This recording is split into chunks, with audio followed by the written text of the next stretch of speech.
les amis à contresens. Aujourd'hui, deux superbes pépites de collection, deux Citroën, deux hydrauliques. Alors, on a donc une GS X2 et une GS Club. Et aujourd'hui, qui c'est qui nous la présente? Un de nos habitués Citroën, un de nos collectionneurs Citroën, Christophe. De retour, c'est le printemps, on se revoit de nouveau. Salut Christophe. Et ouais, salut Alain. Et oui, c'est le printemps, donc les vieilles voitures, elles ressortent de leur sommeil. Et puis c'est un grand plaisir pour moi de te présenter mes deux Citroën GS. Alors viens, on va aller un petit peu regarder ces GS. Alors peut-être, avant la présentation Alain, on va encore juste un petit peu parler du contexte dans lequel Citroën était à la fin des années 60. Donc rappelle-toi, quels étaient les modèles qu'il y avait à la fin des années 60? Est-ce que tu te rappelles, dans la gamme Citroën, qu'est-ce qu'il y avait? Alors écoute, de tête, il y avait la DS, donc, La si je ne dis DS. pas de bêtises. Ouais. On avait la... Est-ce que la traction était encore d'actualité? C'était il y a peut-être à deux chevaux. La deux Oui, chevaux. qui était depuis les années 50, presque Exactement. même. Et en fait, la problématique de l'époque, c'est que tu avais donc, comme tu l'as dit, la 2 chevaux, tu avais la Citroën Diane, La Diane, exact, oui. Diane, et tu avais l'Ami 6, voire l'Ami 8 8. après qui a été Voilà. remplacé. Qui était le break, on est d'accord? C'était Alors il y avait le break, break, il y avait les deux, D'accord. break et limousine. Et après, donc toutes ces voitures-là étaient animées par le moteur 602, le célèbre moteur de la 2 chevaux. Puis après, tu faisais un énorme bond pour arriver jusqu'à la GS. En fait, là, il y avait un trou. Et en fait, si tu veux, le projet de la GS, ça a été si tu veux, de trouver un modèle ou d'élaborer un modèle qui permettait de faire la liaison entre la Citroën Ami 8 et la Citroën DS. Voilà. D'accord. Et voilà qu'est née donc la Citroën GS. Donc la GS, elle est sortie quand? Elle est sortie en août 1970 et elle a été élue voiture de l'année 1971. Donc c'est la première Citroën GS, c'est la première Citroën pardon, qui a été élue voiture de l'année. J'ai une question, parce qu'en fait, moi, tu sais que je collectionne des voitures miniatures aussi, et j'ai dans ma collection une Citroën GS avec plusieurs drapeaux dessus. Voilà. Est-ce que ça correspond à ce que tu me dis maintenant par rapport à voiture de l'année? Voilà, alors c'est exactement ça, c'est-à-dire que pour faire de la pub, si tu veux, pour la Citroën GS, du moment qu'elle a été élue voiture de l'année, qu'est-ce qui s'est passé? Citroën a eu l'idée de fabriquer, si tu veux, des Citroën GS avec plein de petits drapeaux. Ils appellent la flag, je voilà, crois. et elle a été fabriquée à quelques exemplaires.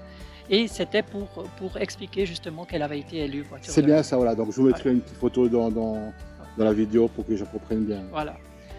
Ensuite, qu'est-ce qui s'est passé? Elle est donc sortie en 1970 et une année plus tard, en 1971, est arrivé le break, Citroën GS Break, que tu trouveras aussi certainement une petite photo pour mettre avec le reportage. Et ce break, il a eu aussi beaucoup de succès. Pourquoi? Parce que grâce à la suspension hydropneumatique, tu pouvais bien les charger, puis en fait, il gardait une hauteur constante. Voilà, pour les gens qui ne connaissent pas Citroën, c'est pas bête de répéter, mais la suspension hydraulique, c'était aussi l'avantage que la voiture restait toujours au même niveau, même en pleine charge. Voilà, Ça veut dire. C'est ça. Et là, les deux Citroën que je te présente, donc c'est des Citroën GS. On va juste encore, avant de les présenter, parler un petit peu de la production. Donc la Citroën GS, telle que tu la vois ici actuellement, elle a été produite à plus de 1 800 000 exemplaires. Et après, en 1979, ou en 79 pour nos amis français qui suivent ta chaîne, il y a eu la GSA, avec des modifications qu'on pourra discuter tout à l'heure. Et là, il y a eu environ 540 000 exemplaires qui ont encore été construits. Donc, si tu veux, au total, on arrive, pendant la production qui a quand même duré 16 ans, de 1970 à 1986. C'est énorme, hein? Oui, c'est énorme. Il y a eu environ 2,4 millions d'exemplaires qui ont été vendus. Donc, break et puis les limousines. D'accord. Voilà. Et on va parler peut-être encore vite de la gamme. Donc au début, lorsque la Citroën GS est sortie, il y avait la spéciale, ça s'appelait comme ça, spéciale et club. Mhm. avec des différences dans l'équipement. En 1973, il est sorti une GS très particulière, puisqu'elle s'appelait la GS Birotor, avec les pistons, avec des moteurs à plusieurs pistons. Et en fait, si tu veux, cette voiture était aussi beaucoup plus puissante que celle que je te présente ici. Parce que celle que nous présentons aujourd'hui, ça représente quoi au niveau puissance? Enfin, tu vas parler Alors, après, c'est je un pense, 4 cylindres, c'est un 1222 cm3 qui a environ 58 chevaux. Voilà, donc tout à fait. Pour l'époque, c'était correct. Hein. C'était tout à fait correct, puis pour le poids de la voiture, c'est tout à fait correct. Mais cette GS Birotor, justement, elle était beaucoup plus puissante, mais qu'est-ce qui s'est passé? Problème de fiabilité avec cette voiture et choc pétrolier également. Cette voiture consommait énormément de benzine et donc finalement il y a eu très très peu d'exemplaires qui sont sortis. D'accord. Voilà. Alors ici tu vois donc deux modèles différents. Tu as donc ici la blanche, c'est une Citroën GS Club. Alors suis-moi, je vais te montrer où est mentionné le truc. Alors tu le vois ici, GS Club. Voilà. Et on fait comme un espèce de comparatif. On va vers l'autre. Et là, tu verras que c'est plus marqué club, mais c'est marqué X2. Donc, tu vois, ici. Voilà. GS X2. Voilà. Alors, ce qu'il y a par rapport aux caractéristiques de ces deux voitures, si tu les filmes maintenant, tu vois la forme est identique. Voilà, si on les regarde comme ça, grossièrement, on se dit c'est les mêmes. Voilà, c'est les mêmes. Et pourtant, il y a pas mal de différences, principalement à l'intérieur, c'est ce qu'on verra maintenant. La GS X2, les modèles X, c'était des modèles plutôt typés sport. Alors que la Club, c'est plutôt un modèle, je dirais, typé confort. D'accord. À cela, plus tard, c'est encore rajouté donc le modèle spécial, ça c'était l'entrée de gamme, et la fameuse GS Palace, qui était encore, du point de vue équipement, encore plus chic. Voilà, un modèle très haut de gamme. Très haut de gamme. Voilà. D'accord. Alors, je te propose de commencer un petit peu à regarder un petit peu l'intérieur de ces deux voitures. Alors, on va commencer par les sièges et puis la planche de bord. Donc, les deux, Alain, juste que tu saches, elles sont les deux de la même année. Ce sont les deux des voitures de 1975, 75. Okay. Voilà. J'avais 2 ans.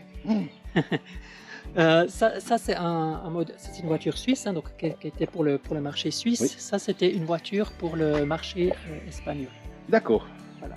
Et si tu filmes maintenant la planche de bord, je pense que c'est assez pertinent de la filmer parce qu'elle est complètement différente. Tu vas voir que celle de la GS Club tout à l'heure.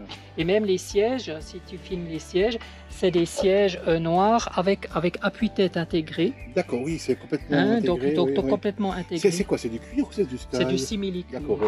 C'est du simili-cuir.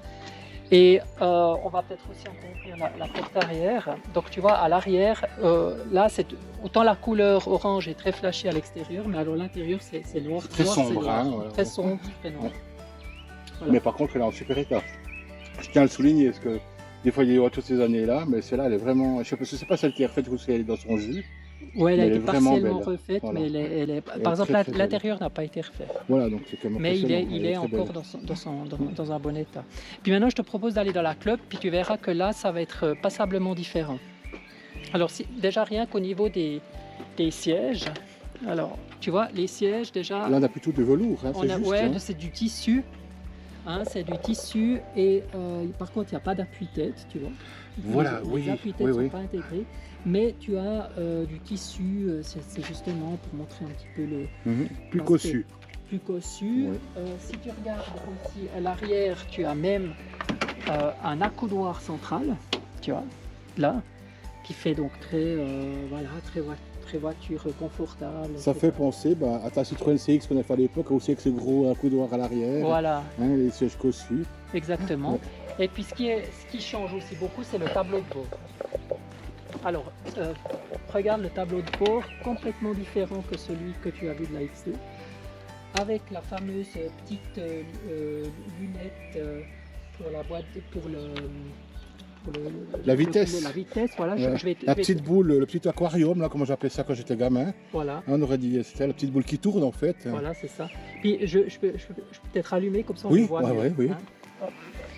Alors, je vais le mettre là et puis on va allumer ça et puis comme ça tu le vois mieux, tu vois. Voilà. Donc là c'est cette fameuse, c'est comme un pèse-personne. Voilà, ça tourne Voilà, de droite à gauche, et puis ça tourne. Voilà. Ouais. Donc quand même s'imaginer pour les années 70, c'est quelque chose d'assez particulier. Citroën a toujours été précurseur de des choses comme ça. Hein. Voilà. Puis là, tu peux même régler, tu vois, tu peux régler l'intensité, la luminosité, si tu le veux plus fort, moins fort, etc. Là aussi, pour les autres parties. Voilà. Sinon, qu'est-ce que tu as encore dans cette GS? Bah, là, tu as un système de chauffage extrêmement compliqué, donc il faut avoir fait un master en ingénierie au moins pour comprendre comment fonctionne ce système. Là, tu as des manettes, là, tu as des manettes, là, tu as des espèces de souffleries. Tu as des souffleries comme ça, celle-là, elle est comme ça. Donc, une fois que tu as compris, ça va, mais Voilà. c'est pas... Sans parler du système hydraulique, du réglage hydraulique Voilà, au milieu ici. encore. Ici, exactement, ici. Où tu peux faire évidemment alterner Voilà. si tu veux ça en haut et en bas. Boîte de vitesse normale, 4 vitesses. La X2 semble-t-il avec des boîtes, une boîte de vitesse aussi 4 vitesses mais un peu plus, avec comment on appelle ça, c'est un peu plus court, un peu plus court. Pour donner un tout petit peu plus de nervosité, mais sinon c'est le même moteur. C'est le même moteur, voilà. Alors ce que je te propose, c'est qu'on va regarder un petit peu le moteur. Voilà, ouais. Et puis avant d'aller voir le moteur, on peut regarder le coffre. Alors le coffre, la particularité de ce coffre, c'est que là il y a une grande différence avec la GSA. La GSA, elle avait une porte arrière. Tout le haillon qui s'ouvrait. Tout le haillon qui s'ouvrait. Et là, les premières GS, jusqu'en 1979, elles avaient uniquement cette petite partie ici je me souviens étant qui s'ouvrait. C'était vraiment pas pratique. Hein. Voilà. Alors là, si tu veux pour mettre des bagages, le volume est conséquent, correct, ouais. mais alors tu dois te plier comme ça, donc tu dois être un petit peu sportif pour aller chercher ce qu'il y a au fond. Chercher, voilà. Par contre, le seuil de chargement est hyper bas. Ouais. Voilà. Donc ça c'était les GS donc jusqu'en 1979 et après la GSA évidemment elle a eu Dans le Citroën il y a la CX aussi quand même le même principe, c'est juste hein. Oui mais la CX ils ont toujours laissé comme ça, ils ont jamais fait jamais évolué au terme de haillon. Ouais. Non, le haillon c'est arrivé quand il y a eu la XM. D'accord, ok, voilà. Voilà. Et puis ce qu'on va faire, c'est que, comme je t'ai dit, hein, le moteur est identique pour les deux voitures. Donc on va regarder ici.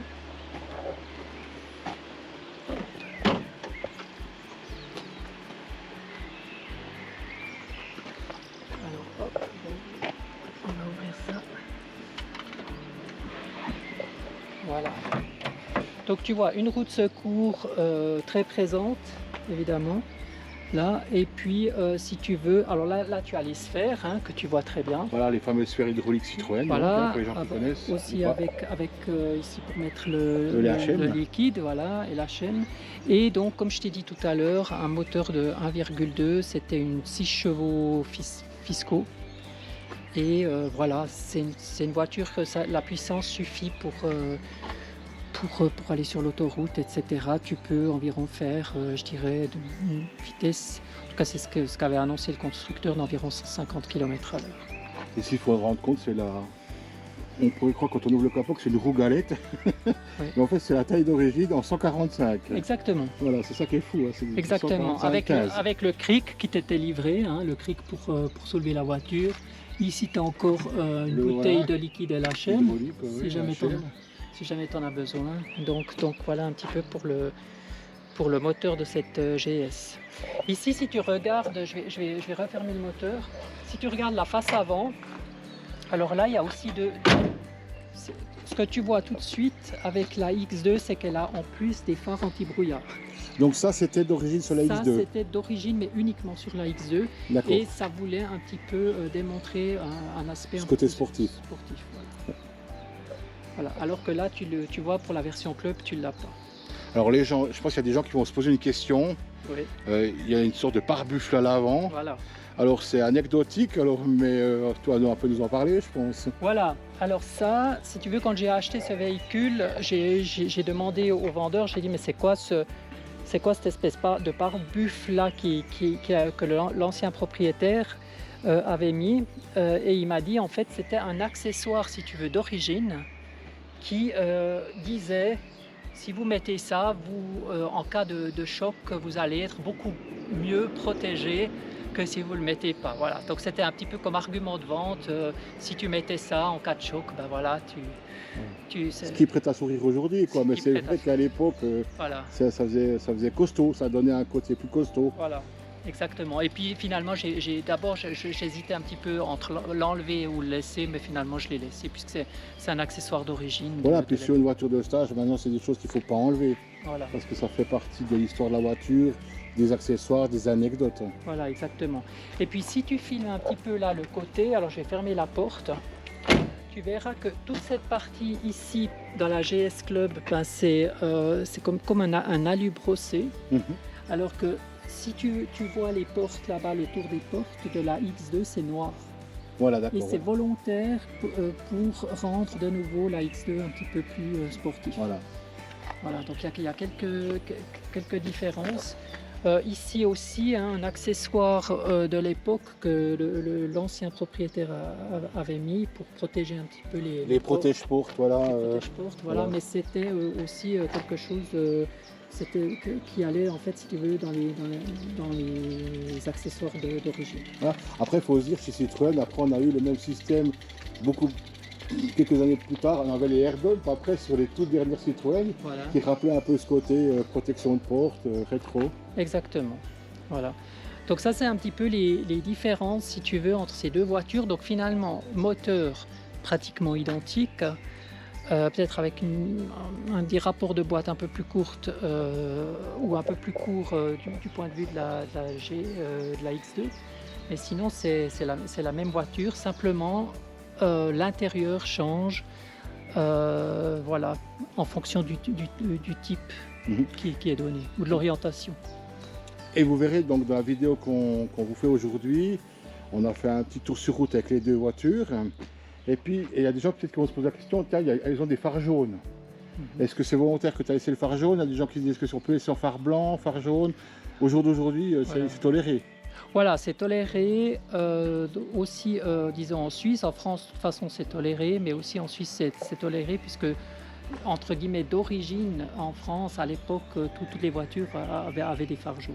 Je vais te raconter une anecdote de GS d'ailleurs. C'était que mon papa avait à l'époque acheté une GS en France. Il avait en France, donc il habitait en Suisse, il avait acheté en France. Elle était vert pomme. Et puis le soir, quand je l'attendais, quand il faisait nuit, puis je l'attendais quand il rentrait du travail, je le connaissais de loin. C'était le seul qui avait des phares jaunes. Voilà. Parce qu'en Suisse, évidemment, on avait déjà les phares blancs. Voilà. Exactement. Mais alors, juste que tu saches, au jour d'aujourd'hui, pas de problème, tu peux mettre les phares jaunes voilà, à des anciens véhicules. Voilà. Ça passe l'expertise sans problème. Sans problème.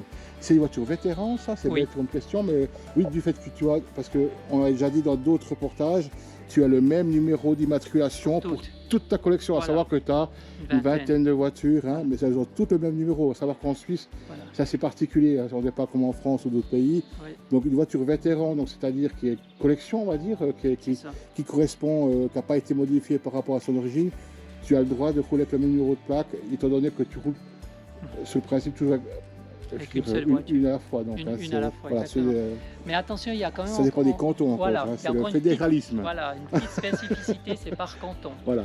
Donc, par exemple, dans le canton dans lequel j'habite, là, il y a cette possibilité de mettre encore plus même de véhicules vétérans, mais ils doivent tous être vétérans, évidemment. D'accord. Voilà. Mais tu ne peux pas en avoir un qui n'est pas vétéran avec ce numéro. Voilà. Ça ne va pas. Par contre, dans d'autres cantons, ils sont un peu plus stricts et ils te limitent, par exemple, pour un jeu de plaques, ils te limitent, par exemple, 10 véhicules. Mais par exemple, dans mon canton, c'est pas le cas. C'est quasi illimité, si on veut dans l'absolu. On m'a dit une fois jusqu'à 99. Donc tu voilà, vois, j'ai encore... Je peux encore y aller. J'ai un peu de marge encore. Voilà.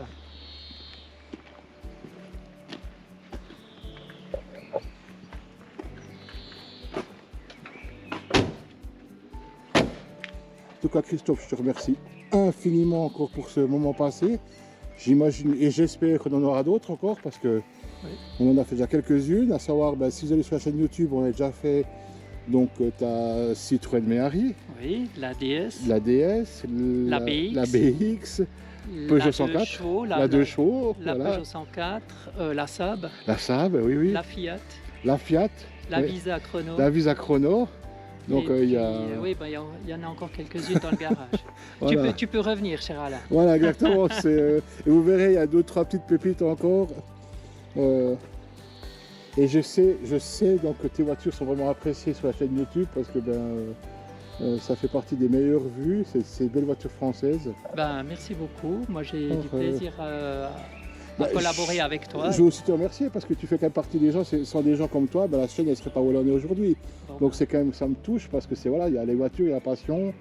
Mais il faut des gens comme toi qui prennent le temps puis qui aiment ce qu'ils font. Donc, et puis en plus que tu sois à l'image et puis que tu aimes présenter tes voitures, je trouve ça assez génial. Donc vraiment je veux te remercier, vraiment c'est sincère du fond du cœur. ok, merci beaucoup. Alors les amis, j'espère que cette petite vidéo vous aura plu. Et puis n'oubliez pas de commenter si vous avez, je sais qu'il y aura des commentaires pour ces voitures, parce qu'il y a beaucoup de passionnés comme je viens de le dire. Et puis je vous dis à bientôt. À bientôt Christophe. Alors. Allez, à bientôt. Hein. Ciao Alain.